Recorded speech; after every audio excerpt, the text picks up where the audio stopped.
ಇಲ್ಲ Swiss bank ಆದಿಯಾಗಿ ಆಗಿಲ್ಲ ಅಂತ ಹೇಳಿ ಮನಿ ದೇವ್ರು ಅದಾರಲ್ಲ ಅವ್ರ ಅಪ್ಪಗೆ ಹೆಸರು ಇಟ್ಕೊಂಡು ಅಲ್ಲಿ ಯಡಿಯೂರಪ್ಪ ಅಂತಾಳೆ ಅಲ್ಲಿ ಹೋಗಿ ಹಾನಿ ಮಾಡಿ ಹೇಳಿ ರಾಜ್ಯದ ಜನರಿಗೆ ನಾ ರೈತನ ಮಗ ರೈತರಿಗೆ ಬಜೆಟ್ ಕೊಟ್ಟಿನಿ ಅಂತ ಹೇಳೋರು ವಿದೇಶನಾಗ ಯಾಕೆ ಆಸ್ತಿ ಮಾಡಿದ್ರಪ್ಪ 3 ತಿಂಗಳಿಗೊಮ್ಮೆ ದುಬೈ ಕೂಡಿ ಹೋಗ್ತಿರ್ಲಿ ಅದಕ್ಕೆ ಕೂಡಿ ಹೋಗ್ತೀರಿ ಅಪ್ಪ ಮಕ್ಕಳು ಅಲ್ಲಿ ಅದಕ್ಕೆ ಹೋಗ್ತಿದ್ರು ದುಬೈದಾಗ ಏನಿತ್ತು ದುಬೈ ಒಮ್ಮೆ ನೋಡಿಬಿಟ್ರೆ ಕಲಾಸ್ರಿ ಅದೇನು ಹಗಲೆಲ್ಲ ಅದೇ ಬಿಲ್ಡಿಂಗೇ ನೋಡೋದಲ್ಲ ಅದೇ ರೋಡೇ ನೋಡೋದು ಹಂಗೆ ಬಂದು ಏನಾದ್ರು ಕರ್ನಾಟಕದಾಗ ಮಾಡೋರು ಇದ್ದೀರಾ ನೀವು ವಿದೇಶದಾಗ ಆಸ್ತಿ ಮಾಡ್ರಿ ನಮ್ಮ ನೈತಿಕತೆ ಇಲ್ಲ ಅಂತ ಹೇಳಿ ಅವ್ನು ಡಿಕ್ಲೇರ್ ಮಾಡಿರಿ ವಿಜಯೇಂದ್ರ ನಾನು ನಮ್ಮ ಅಪ್ಪ ನಮ್ಮ ಅಣ್ಣ ನನ್ನ ಅಕ್ಕ ತಂಗಿ ನನ್ನ ಹೆಂಡತಿ ಮಕ್ಕಳ ಹೆಸರಲ್ಲೇ ಯಾವುದೇ ಬ್ಯಾಂಕ್ನಾಗ ಖಾತೆ ಇಲ್ಲ ವಿದೇಶದ್ದು ಎಲ್ಲೂ ಆಸ್ತಿ ಮಾಡಿಲ್ಲ ಸ್ವಿಸ್ ಬ್ಯಾಂಕ್ ಆದಿಯಾಗಿ ಆಗಿಲ್ಲ ಅಂತ ಹೇಳಿ ಅವ್ರು ಯಡಿಯೂರು ಸಿದ್ದಲಿಂಗೇಶ್ವರ ಅವ್ರ ಮನಿ ದೇವ್ರು ಅದಾರಲ್ಲ ಅವ್ರ ಅಪ್ಪಗೆ ಹೆಸರು ಇಟ್ಕೊಂಡು ಅಲ್ಲಿ ಯಡಿಯೂರಪ್ಪ ಅಂತಾಳೆ ಅಲ್ಲಿ ಹೋಗಿ ಹಾನಿ ಮಾಡಿ ಹೇಳಿ ರಾಜ್ಯದ ಜನರಿಗೆ ನಾ ರೈತನ ಮಗ ರೈತರಿಗೆ ಬಜೆಟ್ ಕೊಟ್ಟಿನಿ ಅಂತ ಹೇಳೋರು ವಿದೇಶನಾಗ ಯಾಕೆ ಆಸ್ತಿ ಮಾಡಿದ್ರಪ್ಪ. ಎಸ್ ಯತ್ನಾಳ್ ಅವರು ಪ್ರತಿ ದಿನಕ್ಕೆ ಅವ್ರಿಗೆ ಯಡಿಯೂರಪ್ಪನವ್ರಿಗೆ ಹೊಸ ಹೊಸ ಸವಾಲುಗಳನ್ನು ಹಾಕ್ತಾ ಇದ್ದಾರೆ. ಆದರೆ ಇಷ್ಟೆಲ್ಲ ಸವಾಲುಗಳನ್ನು ಹಾಕ್ತಾ ಇದ್ದರೂ ವಿಜಯೇಂದ್ರ ಆಗಿರಬಹುದು ಯಡಿಯೂರಪ್ಪ ಆಗಿರಬಹುದು ತುಟುಕ್ ಪಿಟುಕ್ ಅಂತ ಇಲ್ಲ. ಇದಕ್ಕೆ ಪ್ರತಿ ಸವಾಲು ಕೊಡಲೇಬೇಕು ಅಂದರೆ ಪ್ರತ್ಯುತ್ತರ ಕೊಡಲೇಬೇಕಲ್ವಾ.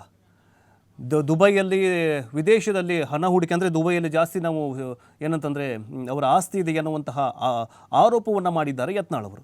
ಅದಕ್ಕೆ ಅಟ್ಲೀಸ್ಟ್ ಅವರು ಏನು ಮಾಡಬೇಕಂತಂದರೆ ಉತ್ತರ ಕೊಡಬೇಕು.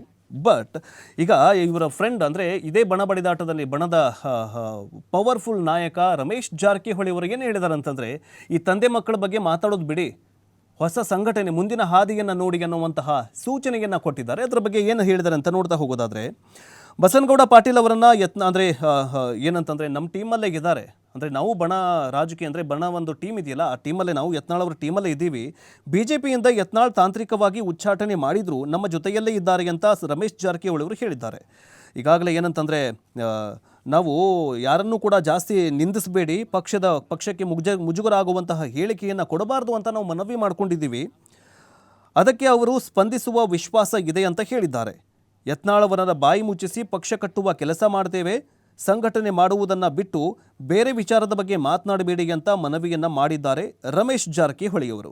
ಯತ್ನಾಳ್ ಅವರನ್ನು ನಮ್ಮ ಪಕ್ಷದಿಂದ ಬಿಟ್ಟು ಕೊಡುವುದಿಲ್ಲ, ಅವರು ಬೇರೆ ಪಕ್ಷ ಕಟ್ಟುವುದಿಲ್ಲ, ನಾವು ಈಗಾಗಲೇ ಪಕ್ಷಕ್ಕೆ ಅವರನ್ನು ಕರೆಸುವ ಕೆಲಸ ಮಾಡ್ತಾ ಇದ್ದೇವೆ ಅನ್ನುವಂತಹ ಹೇಳಿಕೆಯನ್ನು ರಮೇಶ್ ಜಾರಕಿಹೊಳಿ ಅವರು ಹೇಳಿದ್ದಾರೆ.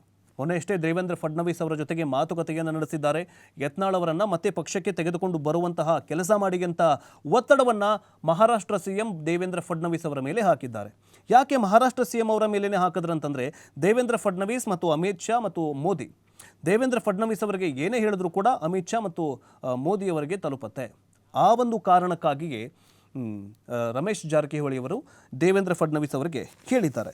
ಇಷ್ಟೇ ಇಲ್ಲದೆ ಈಗಾಗಲೇ ಏನಂತಂದರೆ ಇದಿಷ್ಟೇ ಅಲ್ಲ, ಯಡಿಯೂರಪ್ಪ ಈಗ ಏನು ನಮ್ಮ ಯತ್ನಾಳ್ ಸಾಹೇಬರು ದುಬೈ ಬೇರೆ ದೇಶದಲ್ಲಿ ಆಸ್ತಿ ಮಾಡಿದ್ದಾರೆ ಅಂತ ಏನು ಹೇಳಿದ್ರಲ್ಲ, ಅದಷ್ಟೇ ಅಲ್ಲದೆ ನೀವು ಭ್ರಷ್ಟಾಚಾರ ಮಾಡಿದ್ದೀರ ಅಂದರೆ ಯಡಿಯೂರಪ್ಪ ಕುಟುಂಬ ಭ್ರಷ್ಟಾಚಾರ ಮಾಡಿದೆ, ಅದರ ಬಗ್ಗೆ ಮಾತಾಡೋದು ಬಿಟ್ಟು CM ಸಿದ್ದರಾಮಯ್ಯರವರು ಭ್ರಷ್ಟಾಚಾರ ಮಾಡಿದ್ದಾರೆ ಅಂತ ಆರೋಪ ಮಾಡ್ತಿರಲ್ಲ, ಟೀಕಿಸ್ತಿರಲ್ಲ, ನಿಮಗೆ ನಾಚಿಕೆ ಆಗಲ್ವಾ ಅನ್ನುವಂತಹ ಮಾತುಗಳನ್ನು ಕೂಡ ಆಡಿದ್ದಾರೆ. ಇನ್ನು ರಾಜ್ಯಾಧ್ಯಕ್ಷ BY ವಿಜಯೇಂದ್ರ ಅವರು ಅಂದರೆ ಇನ್ನು ಛಲವಾದಿ ನಾರಾಯಣ್ ಅವ್ರಿಗೂ ಕೂಡ ದೊಡ್ಡ ಹೊಡೆತವನ್ನು ಕೊಟ್ಟಿದ್ದಾರೆ, ಅಂದರೆ ದೊಡ್ಡ ತಿರುಗೇಟನ್ನು ಕೊಟ್ಟಿದ್ದಾರೆ. BJP ಕಟ್ಟಿದ್ದು ನಾವೇ, ಛಲವಾದಿ ಮತ್ತು P ರಾಜೀವ್ ಕಟ್ಟಿದ್ದಾರಾ, ನಾನು ಪಕ್ಷ ಕಟ್ಟಿದರೆ ಕಾಂಗ್ರೆಸ್ ಹಣದಿಂದ ಎಂಬ ಆರೋಪವೂ ಕೂಡ ಬರಬಹುದು ಅಂತ ಅವರು ಹೇಳಿದ್ದಾರೆ.